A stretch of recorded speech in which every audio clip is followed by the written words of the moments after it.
Salut Asia, comment tu vas et comment s'est passée ta préparation tout simplement? Question basique. Bonjour, je vais très très bien. Je me sens bien, là j'ai bien récupéré, il y avait la pesée ce matin, maintenant je vais très bien. Et comment s'est passée ma préparation? Franchement, c'est super bien passé. J'ai les meilleurs autour de moi qui m'aident à me préparer au quotidien. Donc voilà. On va y venir. Après une carrière remplie de succès en pied-point, tu as fait le choix de faire la transition MMA. Peux-tu nous dire qu'est-ce qui t'a motivé à passer du ring à la cage? Forcément, à MMA, il y a déjà beaucoup plus d'opportunités. J'avais 17 ans à peu près quand j'ai fait ce choix-là. Et il y a plus d'opportunités et j'avais besoin de me challenger en fait. J'étais trop dans ma zone de confort en pied-point et j'avais juste besoin de me challenger et de viser plus haut en fait.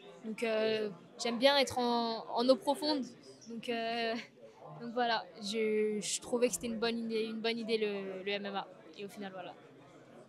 Justement, en parlant d'eau profonde, on a pu plonger dans l'une de tes journées, très soutenue lors du Home Deal produit par Ares, très bien produit. Moi, j'ai une question. Où vas-tu chercher toute cette motivation pour accomplir ces sacrifices au quotidien concernant l'entraînement, le temps de trajet, plus d'une heure de route de ta résidence à la salle d'entraînement, sans parler de la diète? La réalité, c'est que la motivation, elle vient du cœur. Je sais ce que je veux et je sais où je veux aller surtout. Et je sais que pour aller où je veux aller, forcément, j'ai besoin de travailler. En fait, c'est même quand un jour j'ai un petit coup de mou, en fait, non, je me booste. J'ai pas le droit à l'erreur, en fait. J'ai pas le droit à l'erreur. Tu es coaché notamment par Damien Lapillus, hein, qui concourt justement au Ares aussi. Une autre personne avec qui tu t'entraînes, Aboubacar Younoussov, qui lui aussi va concourir sur cette même carte. Est-ce que le fait d'avoir cet écosystème autour de toi qui combat dans la même organisation t'enlève une certaine pression et t'aide à performer de la meilleure des manières? En fait, la réalité, c'est que j'ai jamais eu de pression avant mes combats ou autre. Donc, niveau pression, non. Maintenant, par exemple, le rôle de Damien, ça va être, c'est mon head coach sur mes combats, vu que ça peut pas être Fernand Lopez. Il va me préparer, il va avoir les bons mots au bon moment. Et en fait, il va aussi m'aider, bien sûr, techniquement et au niveau de la stratégie. Mais franchement, oui, ça me fait plaisir.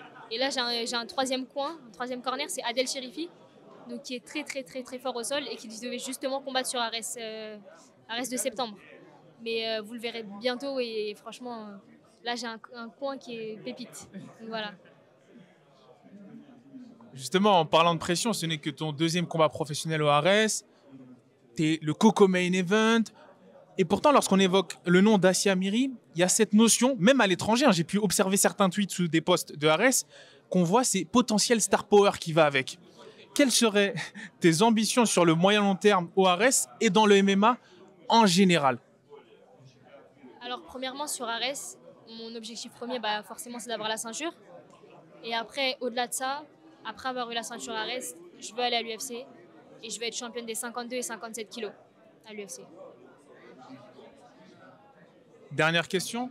Là, tu vas affronter justement Fabiola, on va dire une judoka. On va dire c'est un peu un profil différent de ton premier combat. Est-ce que tu as mis un aspect particulier justement sur ces phases durant ton camp d'entraînement de grappling, de clinch, ou ça a été vraiment un training overall car tu sais que tu fais confiance justement au team que tu viens de, de mentionner et ça n'a pas vraiment changé de l'habitude, de la manière dont tu t'entraînes en général? Si, forcément, ça a changé parce que du coup, la stratégie est totalement différente que sur mon premier combat, vu que c'est pas du tout le même type de profil. Maintenant, est-ce que j'ai une pression par rapport à ça? Pas du tout. On a fait vraiment, vraiment un gros travail en amont et j'ai pas à me poser des questions en fait. Donc voilà. Alors, tout simplement, un dernier mot pour les fans. À quoi on peut s'attendre demain et où est-ce qu'on peut te suivre sur les réseaux sociaux? Alors, concernant demain, vous allez avoir un combat très, très, très explosif, donc il ne faudra pas cligner des yeux. Ça va aller dans tous les sens, il y aura beaucoup d'agressivité. Maintenant, je suis prête et ça va être une victoire de ma part dans tous les cas. Et donc voilà, retrouvez-moi sur mes réseaux sociaux, donc Asia-Miri sur Instagram, Facebook, Twitter, sur tous mes réseaux sociaux. Way to go.